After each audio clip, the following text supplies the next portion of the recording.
Nayana Nayana Kudla mornings with Nayana 92.7 big F M ಕೇಳ್ತಾ ಇದ್ದೀರಾ. Kudla mornings ಅಲ್ಲಿ ಮಾತಾಡ್ತಾ ಇರೋದು ನಾನೊಬ್ಳೇ ಅಲ್ಲ, ನನ್ನ ಜೊತೆ ಇದ್ದಾರೆ doctor Archana Bhat, associate professor, father Muller medical college hospital. And ಅವ್ರನ್ನ ನಮ್ಮ ಶೋಗೆ ವೆಲ್ಕಮ್ ಮಾಡೋಣ. ನಮಸ್ತೆ doctor, welcome to the show. ನಮಸ್ಕಾರ. ನನ್ನ ಮೊದಲನೇ ಪ್ರಶ್ನೆ, ಈ ವಿಟಮಿನ್ ಡಿ ಅನ್ನುವಂಥದ್ದು ಮನುಷ್ಯನ ದೇಹಕ್ಕೆ ಅತ್ಯಂತ ಅಗತ್ಯವಾದದ್ದು ಅಂತ ಹೇಳ್ತಾರೆ. ಈ ವಿಟಮಿನ್ ಡಿ ಅಂತಂದ್ರೆ ಏನು? ಅದು ನಮ್ಮ ದೇಹದಲ್ಲಿ ಯಾವ ರೂಪದಲ್ಲಿ ಇರುತ್ತೆ, ಹಾಗೆ ಅದನ್ನ ಯಾವ ರೀತಿ ನಾವು ಉತ್ಪತ್ತಿ ಮಾಡಬಹುದು, ಅದ್ರ ಬಗ್ಗೆ ಹೇಳ್ಬೋದಾ? ವಿಟಮಿನ್ ಡಿ ಎಂಬುದು ಒಂದು ಹಾರ್ಮೋನ್. ಅದನ್ನ ನಾವು ಸನ್ಶೈನ್ ವಿಟಮಿನ್ ಅಂತ ಕರಿತೀವಿ. ಸೂರ್ಯನ ಬೆಳಕಿಂದ ಸಿಗುವ ವಿಟಮಿನ್ ಡಿ ಹಾರ್ಮೋನ್ ನಮ್ಮ ದೇಹಕ್ಕೆ ತುಂಬಾ ಅಗತ್ಯ. ಎಸ್ಪೆಷಲಿ ದೇಹದಲ್ಲಿರುವ ಕ್ಯಾಲ್ಸಿಯಂ ಮತ್ತೆ ಫಾಸ್ಫರಸ್ ಮೆಟಬಾಲಿಸಮಿಗೆ ವಿಟಮಿನ್ ಡಿ ಹಾರ್ಮೋನ್ ತುಂಬಾ ಅಗತ್ಯವಾಗಿದೆ. ನಮ್ಮ ದೇಹವೇ ಸ್ವಯಂ ಉತ್ಪಾದನೆ ಮಾಡಬಹುದು ಈ ಹಾರ್ಮೋನ್ ಅನ್ನು. ಹೇಗೆ ಅಂದ್ರೆ, ಸೂರ್ಯನ ಕಿರಣ ನಮ್ಮ ದೇಹ ಚರ್ಮದ ಮೇಲೆ ಬಿದ್ದಾಗ 7-ಡಿಹೈಡ್ರೋಕೊಲೆಸ್ಟ್ರಾಲ್ ಅಂತ ಒಂದು ಅಂಶ ಇದೆ. ಆ ಅಂಶವು ಈ ವಿಟಮಿನ್ ಡಿ ಎಂಬ ಆಕ್ಟಿವ್ ಹಾರ್ಮೋನ್ ಅನ್ನು ಉತ್ಪಾದನೆ ಮಾಡ್ತದೆ. ಸೊ ಈ ವಿಟಮಿನ್ ಡಿ ದೇಹವೇ ಅದನ್ನು ಉತ್ಪಾದನೆ ಮಾಡುವಂತ ಒಂದು ಹಾರ್ಮೋನ್. ವಿಟಮಿನ್ ಹೌದು, ಹಾರ್ಮೋನು ಹೌದು. ಚರ್ಮದ ಕೆಳಗೆ ಇರುವ 7-ಡಿಹೈಡ್ರೋಕೊಲೆಸ್ಟ್ರಾಲ್ ಎಂಬ ಅಂಶದಿಂದ ಸೂರ್ಯನ ಬಿಸಿಲಿನ ಕಿರಣಗಳಿಂದ ಈ ಚರ್ಮದ ಮೇಲೆ ಬಿಸಿಲಿನ ಕಿರಣಗಳು ಬಿದ್ದಾಗ ವಿಟಮಿನ್ ಡಿ ನಮ್ಮ ದೇಹ ಉತ್ಪಾದನೆ ಮಾಡುತ್ತೆ. ತುಂಬಾ ಅಗತ್ಯವಾದ ವಿಟಮಿನ್. ಸೊ ವಿಟಮಿನ್ ಡಿ ಕಮ್ಮಿ ಇದ್ದಾಗ ದೇಹದಲ್ಲಿ ಕ್ಯಾಲ್ಸಿಯಂ ಮತ್ತೆ ಫಾಸ್ಫರಸ್ ಮೆಟಬಾಲಿಸಮಿಗೆ ಸ್ವಲ್ಪ ಏರುಪೇರು ಆಗತ್ತೆ. ಕಮ್ಮಿ ಆದಾಗ ಮೈಕೈ ನೋವು, ಮಸಲ್ ಪೇನ್, ಜಾಯಿಂಟ್ ಪೇನ್, ಇಂಥದೆಲ್ಲ ಲಕ್ಷಣಗಳು ಕಾಣಬಹುದು. ಈ ಲಕ್ಷಣಗಳಿಗೆ ನೀವು ಡಾಕ್ಟರ್ ಹತ್ರ ಹೋದಾಗ ಸಾಮಾನ್ಯವಾಗಿ ಡಾಕ್ಟರ್ ಬ್ಲಡ್ ಟೆಸ್ಟ್ ಒಂದು ಬರ್ಕೊಡ್ತಾರೆ. ಇಷ್ಟೆಲ್ಲ ಟೆಸ್ಟ್ ಮಾಡ್ಕೊಂಡ್ ಬನ್ನಿ ಅಂತ. 100ರಲ್ಲಿ 80 ಮಂದಿಗೆ ವಿಟಮಿನ್ ಡಿ ಡೆಫಿಷಿಯನ್ಸಿ ಇದ್ದೇ ಇರತ್ತೆ. ನಾವೀಗ ಬಿಸಿಲಿಗೆ ಹೋಗೋದಿಲ್ಲ, ಎಸಿ ವೆದರ್, ಎಸಿ ಬೇಕೇ ಬೇಕು, ವಿಂಡೋ ಎಲ್ಲ ಕ್ಲೋಸ್ ಆಗಿತ್ತು, ಒಳಗಡೆ ಇರೋ ಅಟ್ಮಾಸ್ಫಿಯರ್ ಇದ್ದ ಕಾರಣ ಆಲ್ಮೋಸ್ಟ್ 80% ಜನರಲ್ಲಿ ವಿಟಮಿನ್ ಡಿ ಡೆಫಿಷಿಯನ್ಸಿ ತುಂಬಾ ಕಾಮನ್ ಆಗಿ ಕಾಣಿಸುತ್ತೆ. ವಿಟಮಿನ್ ಡಿ ಕಮ್ಮಿ ಇದ್ದಾಗ ನಾನು ಹೇಳ್ದಾಗೆ ಮೂಳೆಯಲ್ಲಿ ತೊಂದರೆ ಕಾಣುತ್ತೆ. ಎಸ್ಪೆಷಲಿ ಮಕ್ಕಳಲ್ಲಿ ವಿಟಮಿನ್ ಡಿ ಕಮ್ಮಿ ಇದ್ರೆ ಮೂಳೆಯ ಬೆಳವಣಿಗೆಗೆ ಕಷ್ಟವಾಗ್ತದೆ. ಕ್ಯಾಲ್ಸಿಯಂ ಹಾರ್ಮೋನ್ ಕಮ್ಮಿ ಇದ್ದಾಗ ಪ್ರಾಯದವರಲ್ಲಿ ಈ ಮೂಳೆ ಸ್ವಲ್ಪ ಸವಿತದೆ, ಅಂದ್ರೆ ಆಸ್ಟಿಯೋಪೋರೋಸಿಸ್ ಇಂಥದೆಲ್ಲ ಆಗುವ ಲಕ್ಷಣಗಳು ಇರಬಹುದು. ಮಕ್ಕಳಲ್ಲಿ ನಾವು ರಿಕೆಟ್ಸ್ ಎಂಬ ಕಾಯಿಲೆ, ಈ ವಿಟಮಿನ್ ಡಿ ತುಂಬಾ ಕಮ್ಮಿ ಇದ್ರೆ ರಿಕೆಟ್ಸ್ ಕಾಯಿಲೆ, ಕ್ಯಾಲ್ಸಿಯಂ ಕಮ್ಮಿ ಆಗಿ ರಿಕೆಟ್ಸ್ ಕಾಯಿಲೆ ಕಂಡು ಬರ್ಬೋದು. ರೋಗ ನಿರೋಧಕ ಶಕ್ತಿ ಸ್ವಲ್ಪ ಕಮ್ಮಿ ಆಗ್ತದೆ ವಿಟಮಿನ್ ಡಿ ಡಿಫಿಷಿಯನ್ಸಿ ಇದ್ರೆ. ಮತ್ತೆ ಹಲ್ಲು ನೋವು, ಗಿಂಜೈವಲ್ ಪ್ರಾಬ್ಲಮ್ಸ್, ಮಂಡಿ ನೋವು, ಕೀಲು ನೋವು ಇಂಥದೆಲ್ಲ ಬರುವ ಲಕ್ಷಣಗಳು ಕಾಣಬಹುದು. ಓಕೆ, ಹಾಗೆ ಡಾಕ್ಟರ್, ಇದು ಯಾವ ಯಾವ ಏಜ್ ಗ್ರೂಪ್ ಅವರಲ್ಲಿ ಕಾಣಿಸ್ಕೊಳ್ಳುತ್ತೆ? ಮಕ್ಕಳು, ದೊಡ್ಡವರು ಅನ್ನುವಂತ ಭೇದ ಭಾವ ಏನಾದ್ರೂ ಇದೆಯಾ ಇದಕ್ಕೆ? ಅದ್ರ ಬಗ್ಗೆ ಹೇಳ್ಬೋದಾ? ಹೌದು, ಎಸ್ಪೆಷಲಿ ಮಕ್ಕಳಲ್ಲಿ ಮತ್ತು ಪ್ರಾಯದವರಲ್ಲಿ ಇದು ರೋಗ ಕಾಯಿಲೆದ ಲಕ್ಷಣಗಳು ಜಾಸ್ತಿಯಾಗಿ ಕಾಣುತ್ತೆ. ಓಕೆ. ಪ್ರೆಗ್ನೆನ್ಸಿಯಲ್ಲೂ ವಿಟಮಿನ್ ಡಿ ಡಿಫಿಷಿಯನ್ಸಿ ಕಾಣಬಹುದು. ಸೊ ಅದಕ್ಕೋಸ್ಕರ ನಾವು ಇಂಥ ಏಜ್ ಗ್ರೂಪ್ ಅಲ್ಲಿ ಯೂಶಲಿ ವಿಟಮಿನ್ ಡಿ ಸಪ್ಲಿಮೆಂಟ್ಸ್ ಕೊಡ್ತೀವಿ. ಯೂಶಲಿ ಸಪ್ಲಿಮೆಂಟ್ ಬೇಡ. ನೀವು ಸನ್ಲೈಟ್ ತಗೊಳ್ಳೋದಿದ್ರೆ ಸನ್ಲೈಟ್, ಅಂದ್ರೆ ಸನ್ಲೈಟಿಗೂ ಒಂದು ಕರೆಕ್ಟ್ ಆದ ಪ್ರಿನ್ಸಿಪಲ್ ಇದೆ. ಅಂದ್ರೆ ಸೂರ್ಯನ ಕಿರಣ ಎಷ್ಟು ಮನುಷ್ಯನಿಗೆ ಮುಖ್ಯವಂದ್ರೆ, ಮನುಷ್ಯನಿಗೆ ಮಾತ್ರ ಅಲ್ಲ, ಪ್ರಾಣಿ ಪಕ್ಷಿಗಳಿಗೂ ಎಲ್ಲದಕ್ಕೂ ಸೂರ್ಯನ ಕಿರಣ ಅಗತ್ಯವಾಗಿ. ಸೂರ್ಯನ ಕಿರಣಗಳಿಂದ ಹಲವಾರು ಲಾಭಗಳು ಇದೆ. ಸೊ ಆ ಟೈಮ್ ಬೆಳಗ್ಗಿನ ಹೊತ್ತು ನಾವು ಒಂದು 8ರಿಂದ 10:30, 11 ಗಂಟೆ ತನಕ ಸೂರ್ಯನ ಕಿರಣ ಬೇರ್ ಸ್ಕಿನ್ ಮೇಲೆ ಬೀಳ್ಬೇಕು. ಬೇರ್ ಸ್ಕಿನ್ ಅಂದ್ರೆ ಈ ಸ್ವಲ್ಪ ಏನ್ ಹೇಳ್ತೀವಂದ್ರೆ ಗ್ಲಾಸ್ ಅಂತದೆಲ್ಲ ಹಾಕಿ, ಸನ್ಸ್ಕ್ರೀನ್ ಲೋಷನ್ ಹಾಕಿ ನೀವು ಸೂರ್ಯನ ಕಿರಣ ತಕೊಂಡ್ರೆ ಅದು ಅದ್ರಲ್ಲಿ UVB ರೇಸ್ ಸಿಗೋದಿಲ್ಲ. UVB ರೇಸ್ ಬೇಕು ನಮ್ಗೆ. ನೇರವಾಗಿ ಸೂರ್ಯನ ಕಿರಣಗಳನ್ನ ತಗೋಬೇಕು. ಹೌದು, ನೇರವಾಗಿ ಸೂರ್ಯನ ಕಿರಣ ತಕೊಳ್ಬೇಕು. ಸೊ ಆವಾಗ ನಮ್ಗೆ ನಮ್ಮ ಚರ್ಮಕ್ಕೆ ಆ ವಿಟಮಿನ್ ಡಿ ಅನ್ನು ಉತ್ಪಾದನೆ ಮಾಡುವ ಶಕ್ತಿ ಬರ್ತದೆ. ತುಂಬಾ ಸನ್ಸ್ಕ್ರೀನ್ ಲೋಷನ್ ಹಾಕಿ ಅಥವಾ ಗ್ಲಾಸ್ ಡೋರ್ನ ಹಿಂಬದಿ ನಿಂತು ನೀವು ಸೂರ್ಯನ ಬೆಳಕು ತಕೊಂಡ್ರೆ ಅದು ವಿಟಮಿನ್ ಡಿ ಅಬ್ಸಾರ್ಬ್ ಆಗೋದಿಲ್ಲ. ವಿಟಮಿನ್ ಡಿ ಸೂರ್ಯನ ಕಿರಣದಿಂದ ಅಬ್ಸಾರ್ಬ್ ಆಗ್ಬೇಕಾದ್ರೆ ನಾವು ನೇರವಾದ ಸನ್ ರೇಸ್ ತಗೋಬೇಕಾಗತ್ತೆ. ಓಕೆ. ಇನ್ನು ಡಾಕ್ಟರ್, ಈ ವಿಟಮಿನ್ ಡಿ ಡಿಫಿಷಿಯನ್ಸಿ ಇದೆ ಅಂತ ತಿಳ್ಕೊಳ್ಳೋದಕ್ಕೆ ಏನಾದರೂ ಟೆಸ್ಟ್ಗಳಿದೆಯಾ? ಅದ್ರ ಬಗ್ಗೆ ಹೇಳ್ಬೋದಾ? ಅದೇ ವಿಟಮಿನ್ ಡಿ ಡಿಫಿಷಿಯನ್ಸಿ ಕಂಡುಹಿಡಿಸಿ ಸೀರಮ್ ವಿಟಮಿನ್ ಡಿ ಅಂತ ಹೇಳಿ ಒಂದು ಬ್ಲಡ್ ಟೆಸ್ಟ್ ಇದೆ. ಅದು ಟೆಸ್ಟ್ ತುಂಬಾ ಕಾಸ್ಟ್ಲಿ ಹೇಳ್ಬೋದು, ಮಿನಿಮಮ್ 800 to 1000 rupees ಆಗತ್ತೆ. ಅದು ಟೆಸ್ಟ್ ಮಾಡಿ ನೀವು ಸಪ್ಲಿಮೆಂಟ್ಸ್ ತಕೊಂಡು ಆಮೇಲೆ ಕರೆಕ್ಟ್ ಮಾಡೋದ್ಕಿಂತ ಸೂರ್ಯನ ಕಿರಣವನ್ನು ನೀವು ತಕೊಂಡ್ರೆ ನಿಮ್ಗೆ ನಾರ್ಮಲ್ ಆಗಿ ವಿಟಮಿನ್ ಡಿ ದೇಹಕ್ಕೆ ಬೇಕಾದದ್ದು ಸಿಗುತ್ತೆ. ವಿಟಮಿನ್ ಡಿ ರಿಚ್ ಫುಡ್ ಅಂದ್ರೆ ಕೆಲವು ಆಹಾರ ಪದಾರ್ಥದಲ್ಲೂ ವಿಟಮಿನ್ ಡಿ ಅಂಶ ಜಾಸ್ತಿಯಾಗೇ ಇದೆ. ಮಶ್ರೂಮ್ ಅಂತ ಹೇಳ್ತೀವಿ ನೋಡಿ, ಮಶ್ರೂಮ್ ಅಲ್ಲಿ ಮತ್ತೆ ಸಸ್ಯಾಹಾರಿ ಫುಡ್ ಅಲ್ಲಿ ಅಂದ್ರೆ ಈ milk and milk products, cheese, ಇದ್ರಲ್ಲೆಲ್ಲ ವಿಟಮಿನ್ ಡಿ ಫಾರ್ಟಿಫೈಡ್ ಇರುತ್ತೆ. ಅಂದ್ರೆ ಫಾರ್ಟಿಫೈಡ್ ಅಂದ್ರೆ ನಾವು ಸ್ವಲ್ಪ ವಿಟಮಿನ್ ಡಿ ಅಂಶವನ್ನು ಸೇರಿಸಿರ್ತಾರೆ ಈ ಡಿಫಿಷಿಯನ್ಸಿ ಪ್ರಿವೆಂಟ್ ಮಾಡ್ಲಿಕ್ಕೆ. ಸೊ ಮಿಲ್ಕ್ ಪ್ರಾಡಕ್ಟ್ಸ್, ಬಾದಾಮ್, ಆಲ್ಮಂಡ್ಸ್ ಅಂತ ಹೇಳ್ತೀವಲ್ಲ, ಮತ್ತೆ ಮಶ್ರೂಮ್. ಮೇನ್ ಆಗಿ ವಿಟಮಿನ್ ಡಿ ಕಾಣೋದು ಸೀ ಫುಡ್ ಅಲ್ಲಿ ಎಲ್ಲಾ ತರದ ಮೀನಲ್ಲಿ ವಿಟಮಿನ್ ಡಿ ಹೈಯೆಸ್ಟ್ ಇದೆ. ಮೀನು, ಮೊಟ್ಟೆ, ಮಾಂಸ ಇದ್ರಲ್ಲೆಲ್ಲ ವಿಟಮಿನ್ ಡಿ ಜಾಸ್ತಿಯಾಗಿಯೇ ಇದೆ. ಸೊ ಇಂಥ ಆಹಾರ ಸೇವನೆಯಿಂದಲೂ ವಿಟಮಿನ್ ಡಿ ಡಿಫಿಷಿಯನ್ಸಿ ಇದ್ರೆ ಅದಕ್ಕೆ ಪರಿಹಾರ ಕಾಣ್ಬಹುದು. ಸನ್ಲೈಟ್ ಬೇಕೇ ಬೇಕು, ಯಾಕಂದ್ರೆ ನಮ್ಮ ದೇಹ ಅದನ್ನು ಉತ್ಪಾದನೆ ಮಾಡ್ತದೆ. ಮತ್ತು ವಿಟಮಿನ್ ಡಿ ರಿಚ್ ಫುಡ್ ತಿನ್ನೋದ್ರಿಂದ ಸಹ ಡಿಫಿಷಿಯನ್ಸಿಯನ್ನು ಪ್ರಿವೆಂಟ್ ಮಾಡ್ಬೋದು. ಓಕೆ ಡಾಕ್ಟರ್, ನೀವು ವಿಟಮಿನ್ ಡಿ ಬೇಕು ಅಂತ ಹೇಳಿದ್ರೆ ಸೂರ್ಯನ ಕಿರಣಗಳಿಗೆ ಮೈ ಒಡ್ಬೇಕು ಅಂತ, ಬೆಳಗಿನ ಬಿಸಿಲೇ ಆಗ್ಬೇಕು ಅಂತಿದೆಯಾ, ಸಂಜೆಯ ಬಿಸಿಲು ಕೂಡ ಆದೀತಾ, ಅದರ ಡಿಫ್ರೆನ್ಸ್ ಹೇಳ್ಬೋದಾ? ಸಂಜೆಯ ಬಿಸಿಲು ಅಂದ್ರೆ ಈ ಸೂರ್ಯನ ಕಿರಣಗಳು ನಾವ್ ಹೇಳ್ತೀವಲ್ಲ ತುಂಬಾ ಶಾರ್ಪ್ ಸನ್ ರೇಸ್ ಅಂತ ಹೇಳಿ, ಅದು ಯೂಶಲಿ 8:30 ಇಂದ 11:30 ತನಕ ಸೂರ್ಯನ ಕಿರಣಗಳಿಂದ ನಿಮಗೆ ವಿಟಮಿನ್ ಡಿ ನಮ್ಮ ಚರ್ಮ ಅಬ್ಸಾರ್ಬ್ ಮಾಡ್ಬೋದು.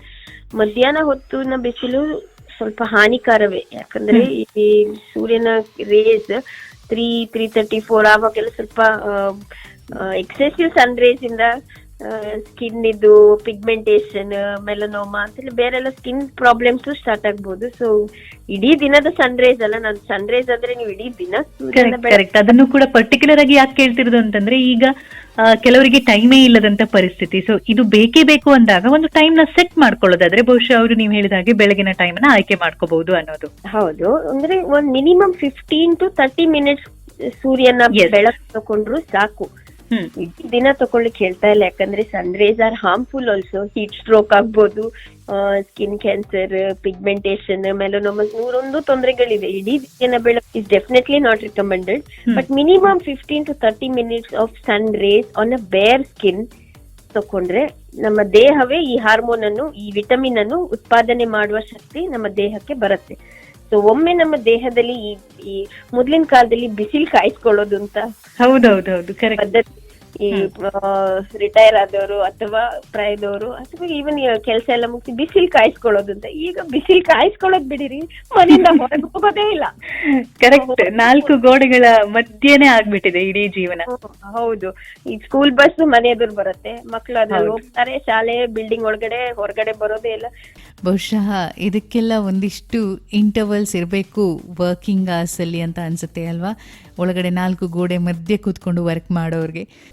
ಆ್ಯಂಡ್ ಇನ್ನು ಡಾಕ್ಟರ್, ಈ ಬಿಸಿಲು ಕಾಯಿಸ್ಕೊಳ್ಳೋದು ಅಂತ ಹೇಳ್ತಾ ಇದ್ರಿ, ಸೂರ್ಯನ ಬಿಸಿಲಿಗೆ ಹೋದರೆ ನಿಜವಾಗ್ಲೂ ಏನೇನೆಲ್ಲ ಚೇಂಜಸ್ ನಮ್ಮ ದೇಹದಲ್ಲಿ ಆಗುತ್ತೆ, ಮಕ್ಕಳಿಂದ ಹಿಡಿದು ದೊಡ್ಡವ್ರ ತನಕ ಅಲ್ವಾ? ಈ ಬಿಸಿಲು ಕಾಯಿಸ್ಕೊಳ್ಳೋ ಪದ್ಧತಿ ಪುನಃ ಸ್ಟಾರ್ಟ್ ಆದ್ರೆ ಈ ವಿಟಮಿನ್ ಡಿ ಡಿಫಿಷಿಯನ್ಸಿ ತನ್ನಿಂತಾನೆ ಮೈ ಉತ್ಪಾದನೆ ಮಾಡ್ಲಿಕ್ಕೆ ಶುರು ಮಾಡಿ ನಮ್ಮ ಚರ್ಮದಿಂದ ವಿಟಮಿನ್ ಡಿ ಉತ್ಪಾದನೆ ಆಗಿ ಈ bone pain, hair loss, muscle pain ಇಂಥದೆಲ್ಲ ತೊಂದರೆಗಳು ಬರೋದು ಕಮ್ಮಿ ಆಗತ್ತೆ. ಎಸ್ಪೆಷಲಿ ಪ್ರಾಯದವರಲ್ಲಿ ವಿಟಮಿನ್ ಡಿ ಕಮ್ಮಿ ಆದಾಗ ಕ್ಯಾಲ್ಸಿಯಂ ಅಂಶ ಕಮ್ಮಿ ಆಗಿ ಎಲುಬು ಸವೆತ ಶುರು ಆಗತ್ತೆ. ಸೊ ಈ ಎಲುಬು ಸವೆತಕ್ಕೆ ಡಾಕ್ಟರ್ ನಾವು ಫಸ್ಟ್ ನೀವು ಕ್ಯಾಲ್ಸಿಯಂ ತಗೋಬೇಕು, ವಿಟಮಿನ್ ಡಿ ತಗೋಬೇಕು ಅಂತ ಹೇಳ್ತೀವಿ.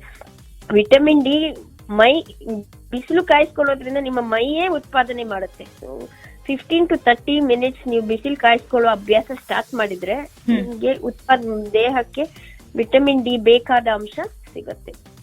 ಲಾಂಗ್ ಟರ್ಮ್ ಬೆನಿಫಿಟ್ಸ್ ಇದೆ. Vitamin D supplements are suppose to prevent cancer ಅಂತ ಹೇಳಿ ರಿಸರ್ಚ್ ಅಲ್ಲಿ ಹೇಳ್ತಾ ಇದ್ದಾರೆ. So vitamin D deficiency correct ಮಾಡಿದ್ರಿಂದ ವಿಟಮಿನ್ ಡಿ ಸಪ್ಲಿಮೆಂಟ್ಸ್ ತಗೊಳ್ಳೋದ್ರಿಂದ ನಿಮ್ಗೆ ಲಾಂಗ್ ಟರ್ಮ್ ಎಫೆಕ್ಟ್ಸ್ ಆಫ್ ಅಂದ್ರೆ ಆರೋಗ್ಯಕ್ಕೆ, ರಕ್ತದ ಒತ್ತಡಕ್ಕೆ, ಬ್ಲಡ್ ಪ್ರೆಷರ್ಗೆ, ಮಧುಮೇಹ, ಡಯಾಬಿಟಿಸ್ ಹೇಳ್ತೀವಲ್ಲ, ಮತ್ತೆ ಕ್ಯಾನ್ಸರ್ ಪ್ರಿವೆನ್ಷನಿಗೂ vitamin D has a role ಅಂತ ಹೇಳಿ ರಿಸರ್ಚ್ ನಡೀತಾ ಇದೆ.